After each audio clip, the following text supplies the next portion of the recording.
Are we live now? Oh, my Lord. Okay, so you can see me. Oh, okay, this has been brutal. So, all right, well, I'm glad that everyone can see me. So I can't see anything. I can't see. All right, let me try and click on a few things here. All right, I'm so sorry for all this. I'm still learning, so you can see and hear me. Yeah, I am definitely still learning about everything, and this is I've got a lot of things on my screen now that I'm trying to close down so that I can. Yeah, I've been Mr. Technology this morning. Wow, it's been pretty brutal. All right, well, maybe I need to have a little meditation to calm myself down. So I'm not going to play with anything. I did have a load of slides and all sorts of wonderful things today, but now I'm just going to go. I'm not going to touch anything else. I'm just going to leave it as it is. I'm going to see if I can see the chat here. So I can see the chat here. Hey, everybody. And maybe I just don't touch anything for a little while. How about that? And we just talk. So, woo. Well, hey everyone, welcome to this week's session. I sound a little bit out of breath, so yeah, I'm definitely in fight or flight mode. So let me have a little sip of water. Everything's good now. Everything's good. All right. So today's going to be a little bit different to the usual guided meditations. How can you be out of breath? See, this is fight or flight in action. I'm literally out of breath, but I've been sitting here doing nothing apart from closing down things, setting up streams, restarting. Right. But it's going to be a little bit different from my usual guided meditations. So I'm going to walk you through a powerful framework for real self-care. Okay, so the kind of self-care that actually recharges you. And I'm going to need to do some self-care after this session. I haven't even had a coffee. Geez, this is what's happened. I haven't even had a coffee as well. Coffee probably wouldn't be a great idea right now. But yeah, so we're going to talk about how to do real self-care rather than just giving yourself a quick escape. Now, before we dive in, I want to say a huge thank you for all the comments and questions in my post that I put up on YouTube.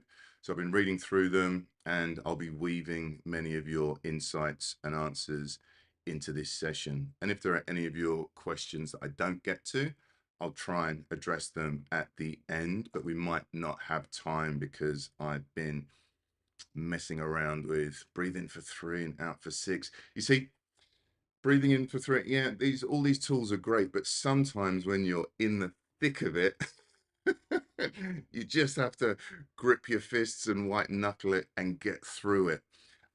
So, luckily for me, I will be looking after myself afterwards and I'll be doing a lot of breathing. But sometimes life just gets in the way and we have to just dig deep and move forward.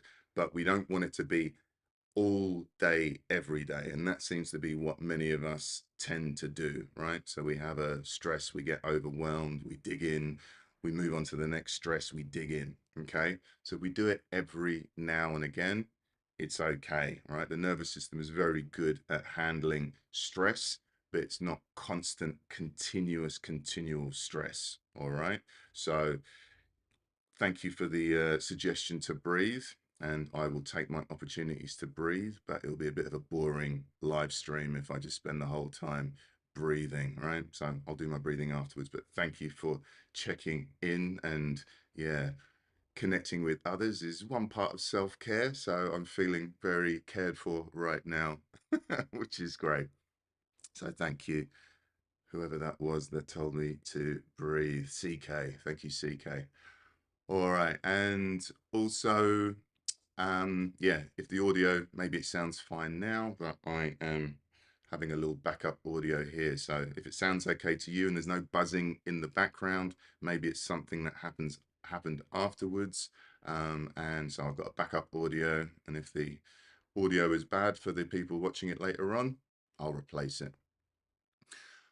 All right. Okay, so we're good. Thank you for being real. Yes, definitely. Always being real.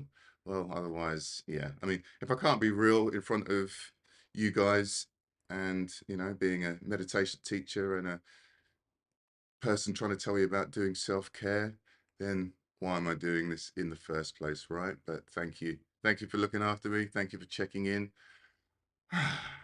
And breathe. All right. Well, let me start by acknowledging if you're watching this session, I'm guessing you're probably not spending a lot of time on self care. And I'm also guessing that you do occasionally take time for yourself, but probably only when you're completely exhausted. Now, this might surprise you, and it definitely comes as a shock to so many of my clients. But those rare moments when you finally do take time to look after yourself, you're probably not doing real self care. Now, this area is so misunderstood. So, if you're feeling confused or lost or even a bit guilty about your lack of self care, don't worry, you're in the right place, and we're going to get some answers together. And I can hear my dog in the background doing something she shouldn't be doing, but it's okay. We're here right now. All right. So now this session isn't going to be about why many of us aren't very good at self care. It's going to be practical, it's going to be how to get better at self care. But it's worth pointing out that for many of us, our approach to self care or lack of it can be deeply tied to how we were raised.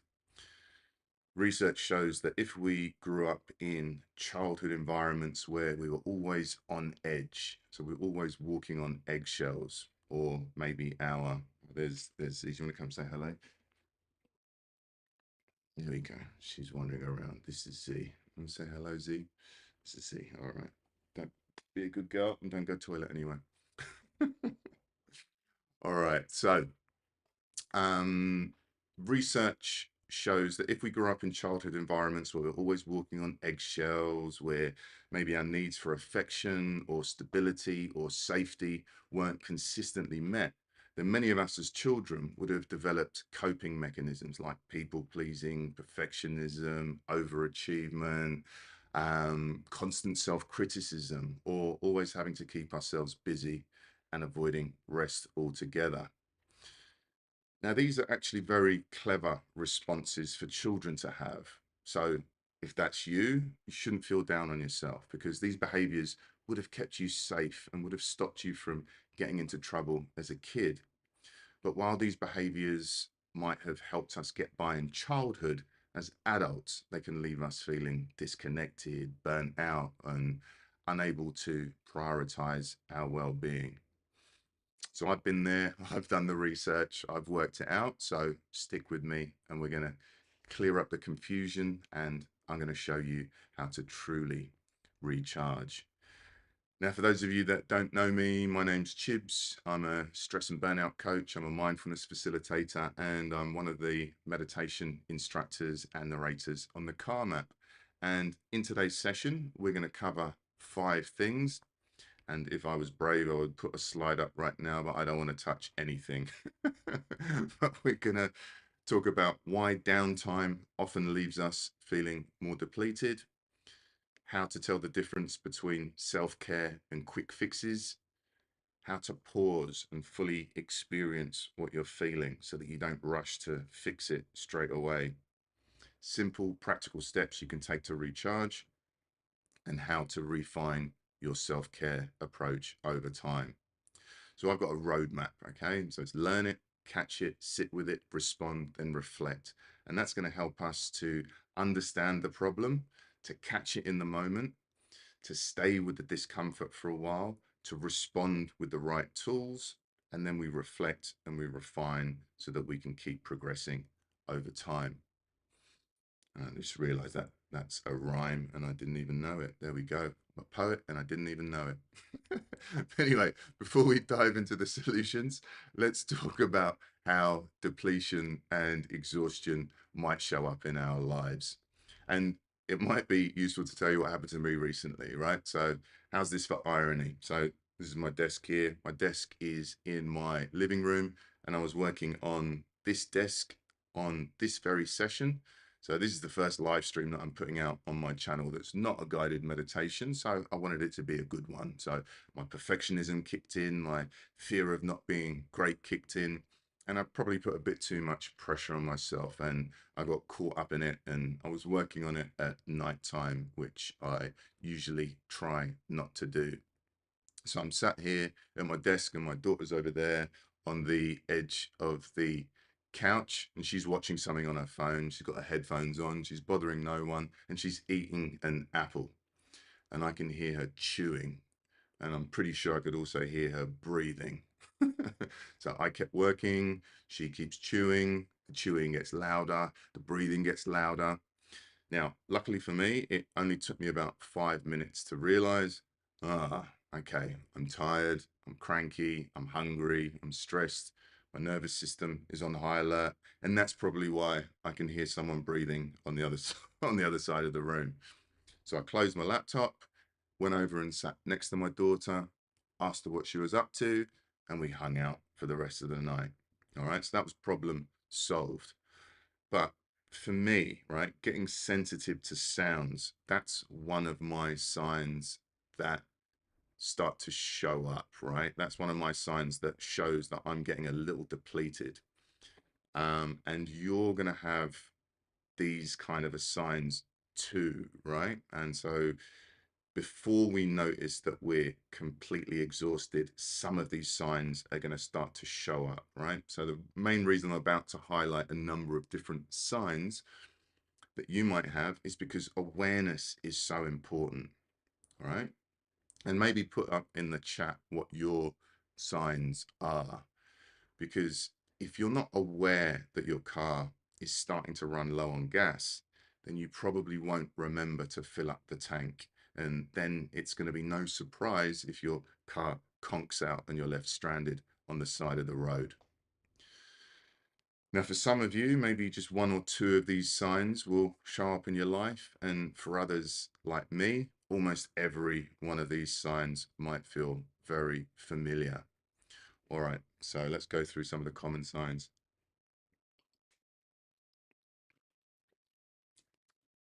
Well, if you notice changes in your diet, like snacking, binging, or forgetting to eat altogether, that could be a sign that your tank might be running low on gas. Or maybe you find yourself suddenly making impulsive online purchases.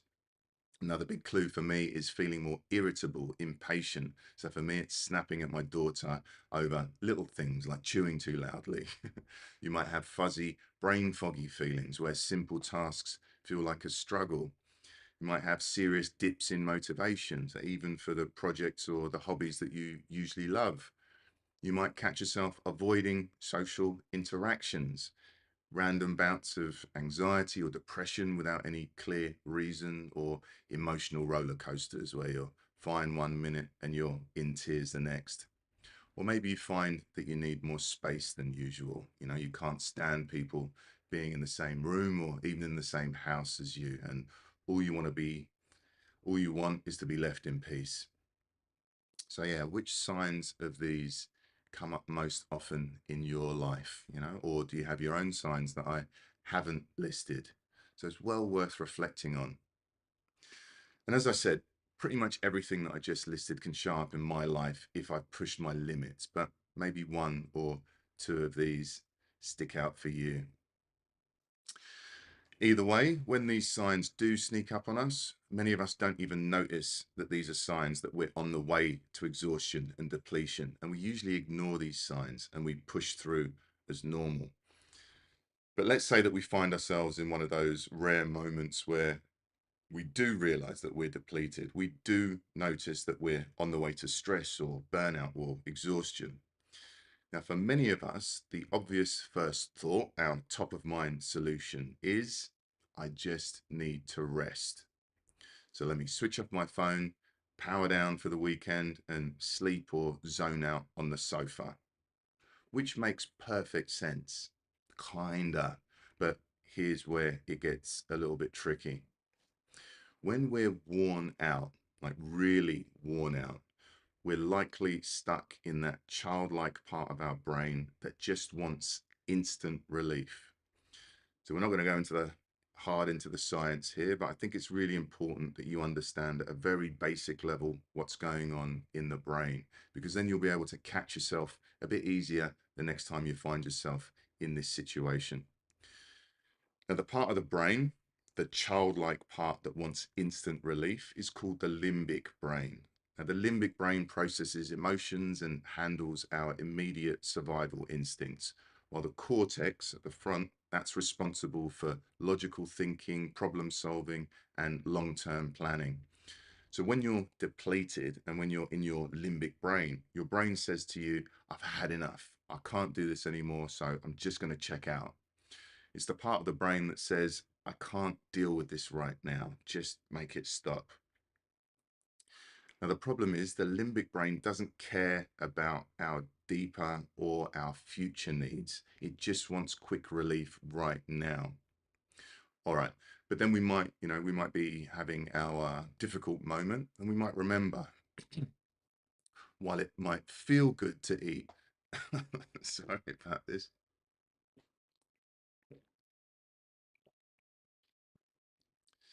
There you go. Technical difficulties with the throat.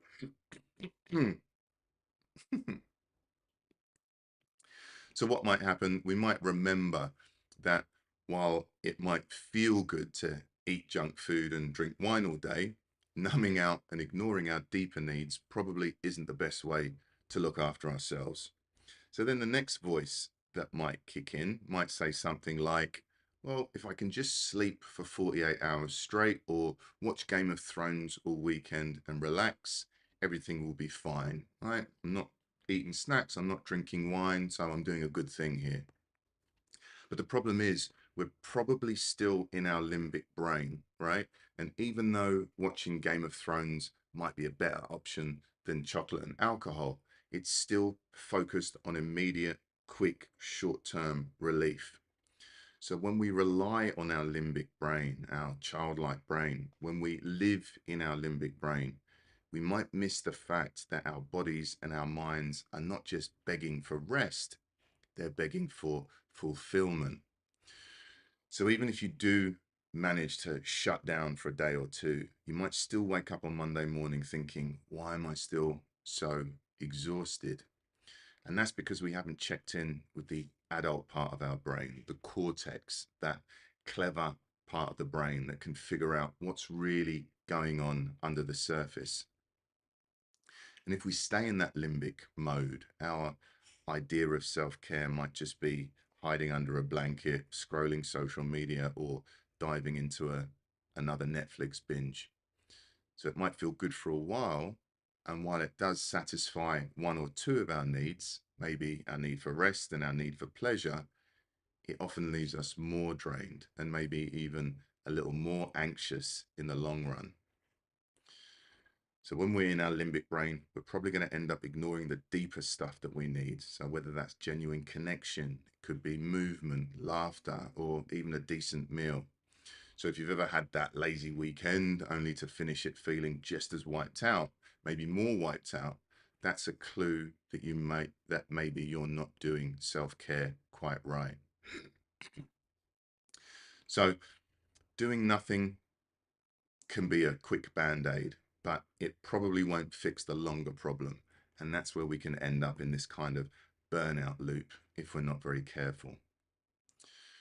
All right, so hopefully you got a bit of an understanding about what's going on in the mind and the mistakes that you might want to avoid. So hopefully you'll be a little bit better at catching those behaviors. All right, so once you catch yourself on autopilot, chasing that short-term relief, maybe zoning out on Netflix, impulse buying, reaching for that third glass of wine, you're in a much better position to do some real self-care and satisfy a genuine need. Now, catching yourself in the moment, that's a win. It's a first step towards doing something different. But before we jump to fix the situation, there's another very important step, and that's to sit with it, right? And this is something that I'm still learning to do because I'm a fixer. Now, We might be very proud of ourselves for catching ourselves and spotting that we're in our limbic brain, in our quick fix mode. And we should be proud, you know, that kind of awareness is a big win. But if you're anything like me, once you notice that you're stressed or anxious or worn out, the knee jerk reaction is, okay, let's start to fix this right now. But often we don't need to fix things straight away. We don't always have to go into immediate problem solving mode. And this is where my mindfulness training has been so valuable for me. Sometimes the best move is to sit with that discomfort. Allow yourself a little breathing room to notice what's really happening inside you. All right. So let's say you catch yourself feeling edgy or snappy or overwhelmed, right? So I noticed that earlier at the start when I was having all these technical difficulties, right? So instead of rushing to shut down the feeling, you know, immediately jump to Netflix, turn the phone off, get into bed, or me just wanting to shut everything down, run away and just ignore the live stream completely. Or even worse, bringing a bottle of wine and some snacks into bed with you while you're doing it. It's good to take a moment, close your eyes, take a breath, and check in with your body, right? And so that's what I spent a bit of time doing, right? So my live stream was 15 minutes late. Probably about 3 minutes of that was me getting myself together as best I could, right? So we close our eyes, we take a breath, and we check in with the body, right? So where do I feel this stress or anxiety? Is my chest tight? Is my jaw clenched? Are my hands in fists? You know, are my neck and shoulders tense? Just noticing what's going on, right? So just being with that feeling, even for a minute, does a couple of things. So first of all, it reduces the emotional intensity. So by seeing the discomfort or the emotion for what it is, it often becomes less overwhelming, right? So you're shifting from that limbic panic mode into a calmer, more rational state. And secondly, and probably more importantly, it gives you clarity, right? So by allowing this uncomfortable feeling to breathe a little bit without rushing to get rid of it, you might notice a deeper need lurking underneath. Maybe you're not just tired, and maybe you don't just need rest. Maybe you don't simply need a quick hit of pleasure. Maybe you're craving some real human connection, or maybe you need some time in nature to reset your nervous system, or maybe you need to stretch or go for a run to shake off that stress that's stuck in your body. So if you skip that sit with it step and instantly try and fix the problem, you'll probably default to Netflix and napping, or I might have defaulted to shutting down the live stream and just saying I'm going to do it next week, right?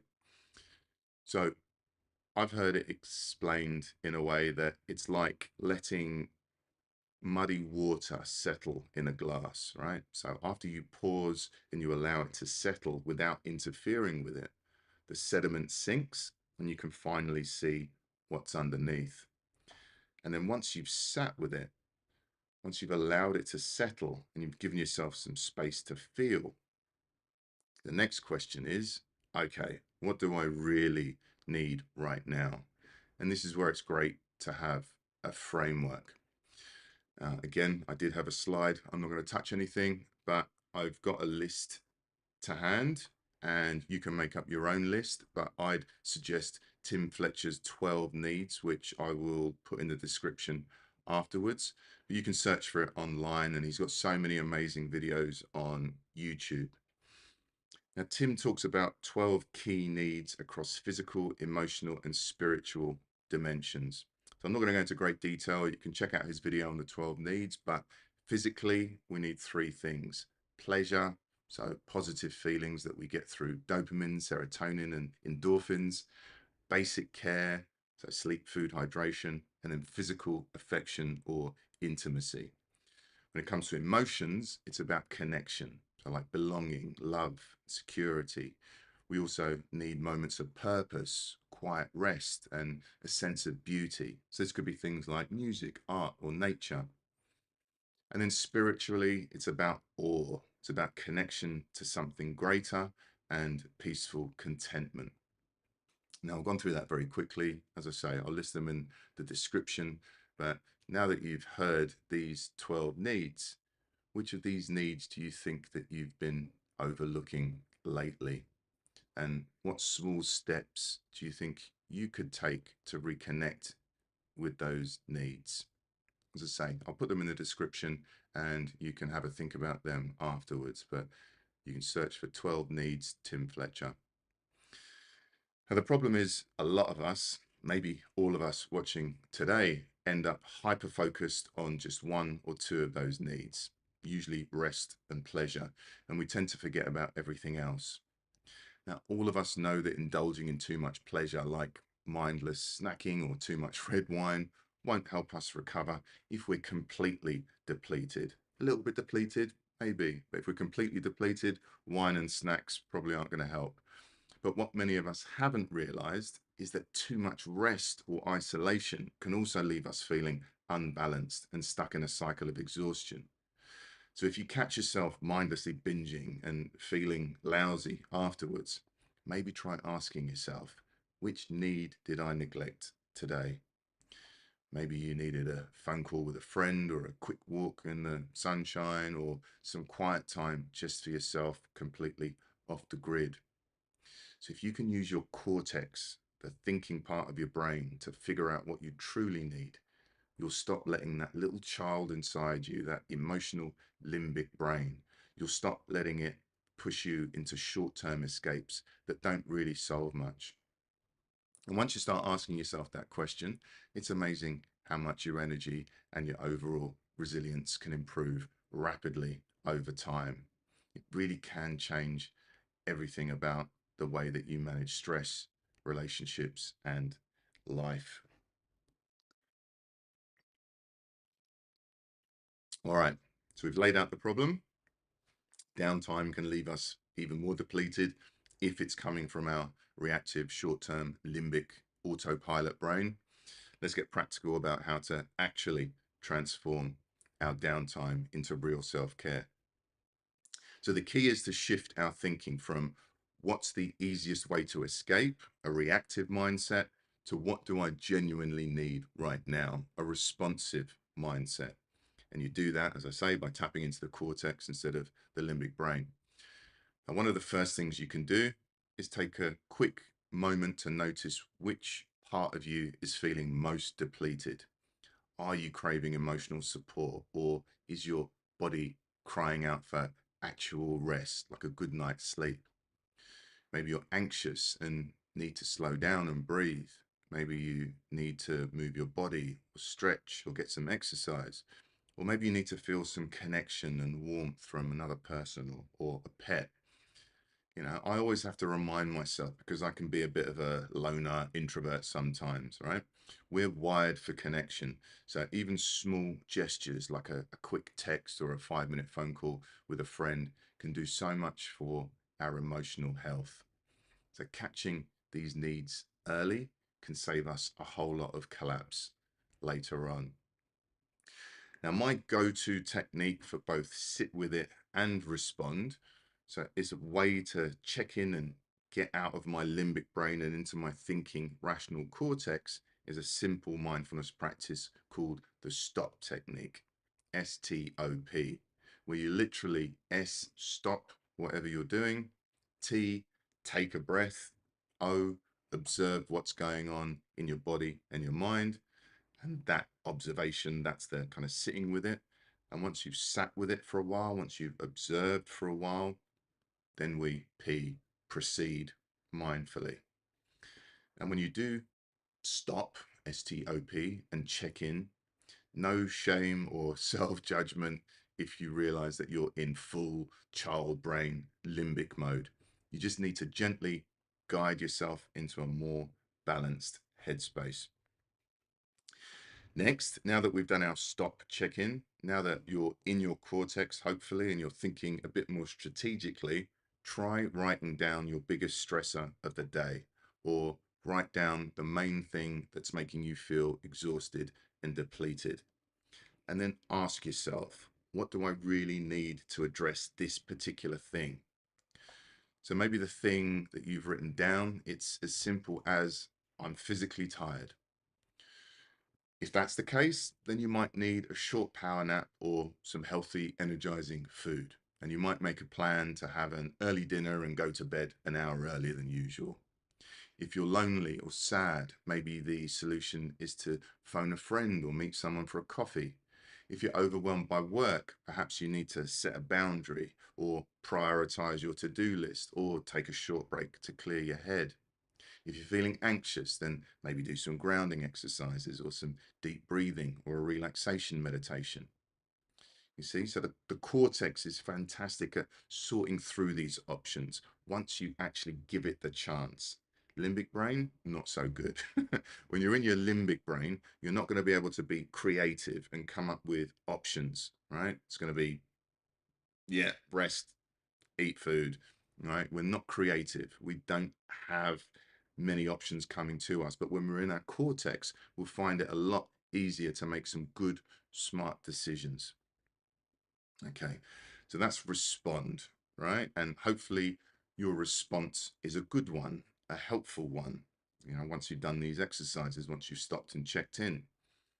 But trying a behavior or self-care practice once isn't going to fix everything. Lasting change comes from constant, consistent, repeated practice.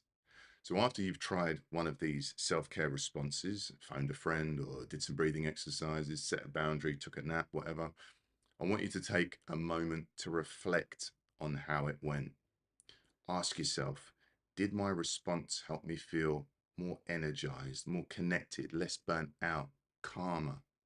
Did it actually address the need I was neglecting, or do I still feel off?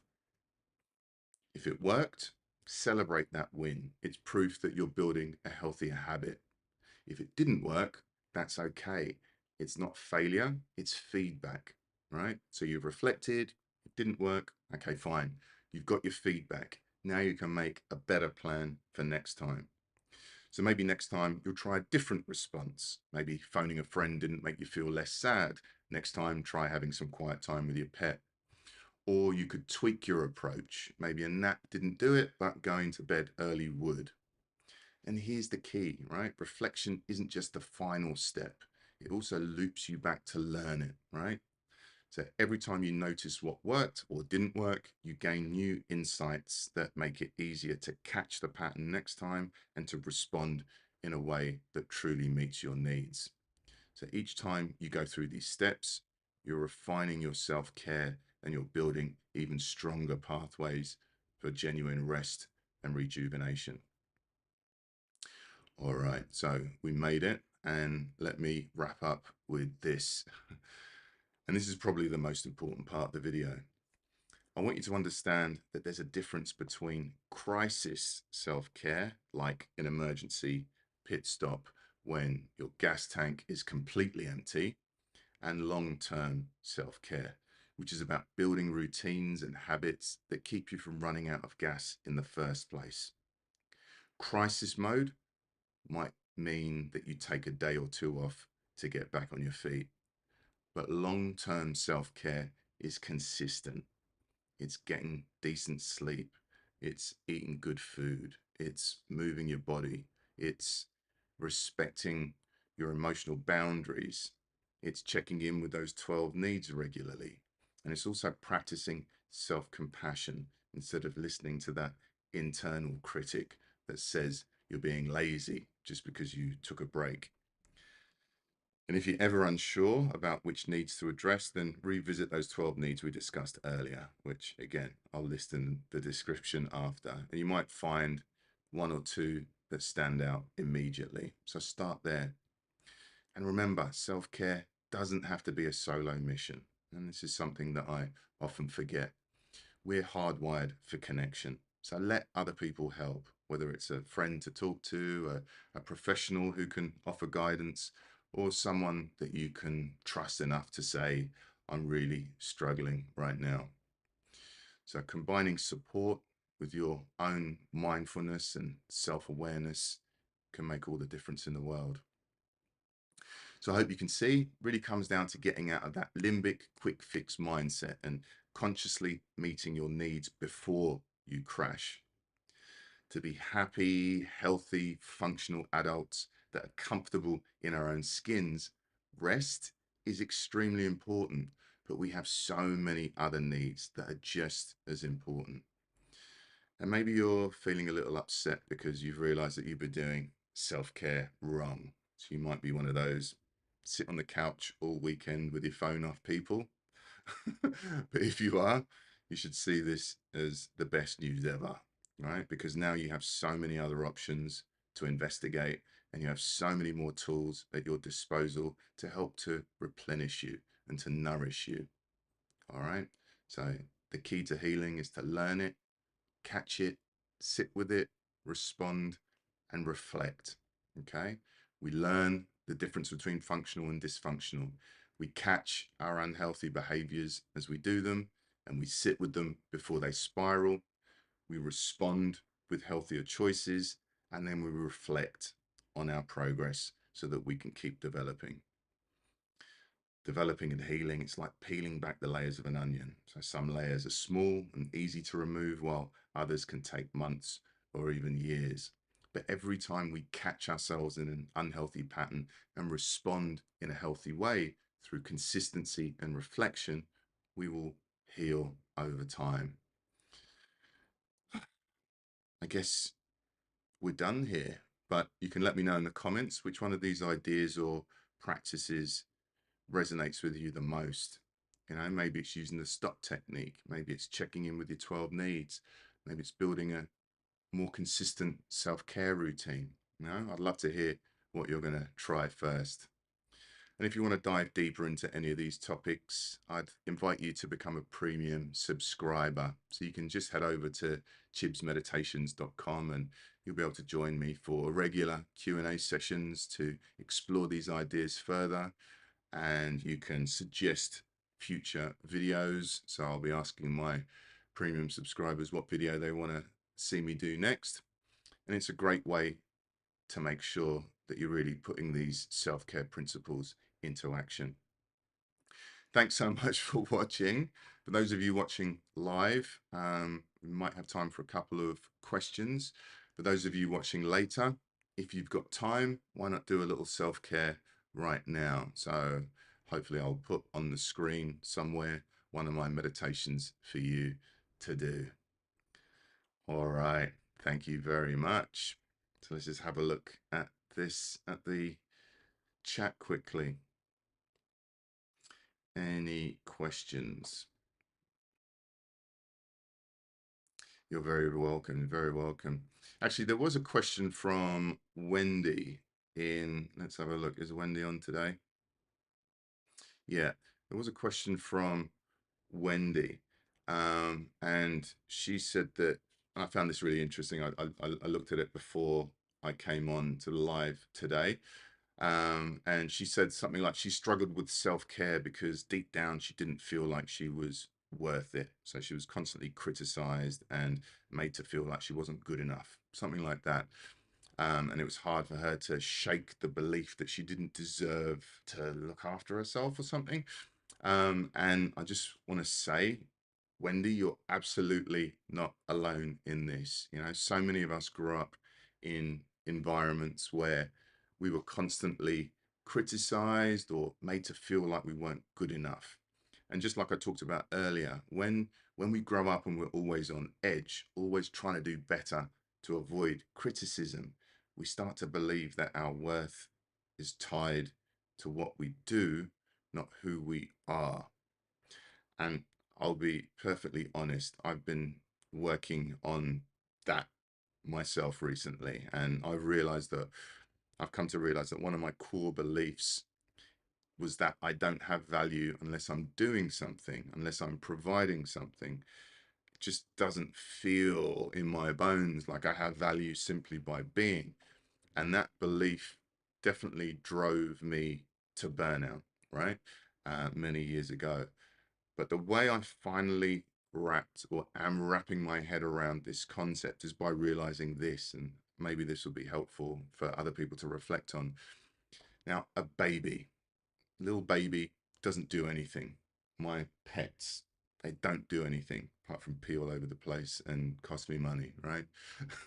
And yet they have massive value just by existing, right? So no one looks at a baby and thinks, well, you haven't contributed enough today, so you don't deserve love, or you haven't done the housework today, little dogs.